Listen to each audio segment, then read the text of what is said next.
Loup Power District employees, retirees, family, and friends, and welcome to this month's edition of Canal Chronicles, a look at what's going on inside of Loup Power District. Repairs continue around the district from the mid-March storm event. In St. Edward, a site has been selected for the placement of a new substation, and construction will begin probably sometime in late July or early August on this site once the completion of the site purchase is done. We're excited to move this site to a new location that should help the reliability in the St. Edward area. In addition, along the canal, especially south and west of Genoa, work continues at a fairly brisk pace, although it will take many months to complete this work. With regard to repairs along the canal, work continues as the district continues to work to repair the breaches that were caused from the mid-March storm event. This will take a lot of months and will continue at a fairly brisk pace during the next several months. The district did submit final design drawings to the Federal Energy Regulatory Commission, as well as a geotechnical report and a root cause analysis. I'm pleased to say that in the root cause analysis, the district was exonerated from any fault associated with the mid-March storm event and the breaches that were created from that event. It was just an act of nature, and there was nothing the district could have done to prevent any damage from occurring. Additionally, in early June, the district received from the Federal Energy Regulatory Commission an order which basically helps the district in regards to its new license. The order from FERC basically allows the district to ignore some of the current articles as we go through this emergency situation in the canal and work toward fixing the canal without regard to the flow requirements and restrictions that we have within the current license. This will help the district as we try to get all the repairs completed and get ready for 2020 and 2021 when we hope to have the repairs finished. Additionally, at this month's board meeting, management presented to the board a high hazard safety area and compliance report, which is required every year from the Federal Energy Regulatory Commission.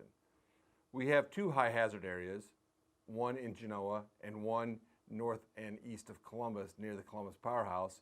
And these areas are considered high hazard because if some damage would occur to the canal, these areas could be inundated and flooding could occur. There were no safety concerns at all during the past year, and the report was accepted by the board and will be submitted to the Federal Energy Regulatory Commission. Construction continues at the new service center located along the Lost Creek Parkway, as most of the entire outside of the building is enclosed and work continues at a brisk pace on the inside of the building. After the board meeting on Tuesday, board members who were available toured the building and got a first-hand look at the various areas that the district will have in the new service center. Many of the board members commented on how great the service center looked and the brisk pace of construction. We do expect road work to start sometime in mid to late July, with completion and moving into the new service center still anticipated in mid-September. District management provided the board with an update and a completion on this year's legislative session. The legislative session concluded on May 31st, and the board heard an update on various bills that were reviewed by the legislatures, as well as some that were voted on both positively and negatively by the legislature. Next year's session, the short session at the legislature, will be a very important session for the district and other utilities in Nebraska, as it is expected that many bills regarding the electric utility industry will come before the entire unicameral.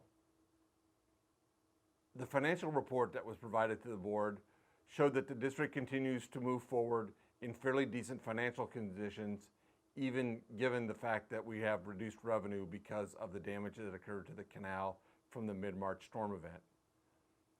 That storm event has created a loss of revenue from the hydroelectric system, but the district is managing despite these reduced revenues and will continue to move forward as necessary. We continue to review our financials in hopes that we will be able to manage as best we can the reduction of these revenues and move forward providing low-cost, reliable power to our customers. Finally, I want to wrap up with some information for our customers. We utilize Facebook, Twitter, and other social media sources to provide information to all of our customers, as well as our employees and other individuals who are curious about what's going on at Loup Power District. However, a number of customers and others like to ask questions to us on our social media pages, asking us various things about what's going on at the district. We do not monitor our social media on a 24/7 basis, and therefore we would ask you not to ask us questions on social media, but to call us, and we'll be happy to answer your questions. We do want to post information on the social media sites that will provide valuable data to our customers and will help customers realize what we are trying to do. But trying to answer questions on social media is not something that we have ever envisioned, and we don't want to start doing that now because we would rather talk to you in person and understand your question and make sure we give you the proper answer. With that, I want to thank you for listening to this month's edition of Canal Chronicles. Again, the repairs continue along the canal from the mid-March storm event, and we are trying our best to get things back to normal as we can. And with that, I want you to be happy and stay safe.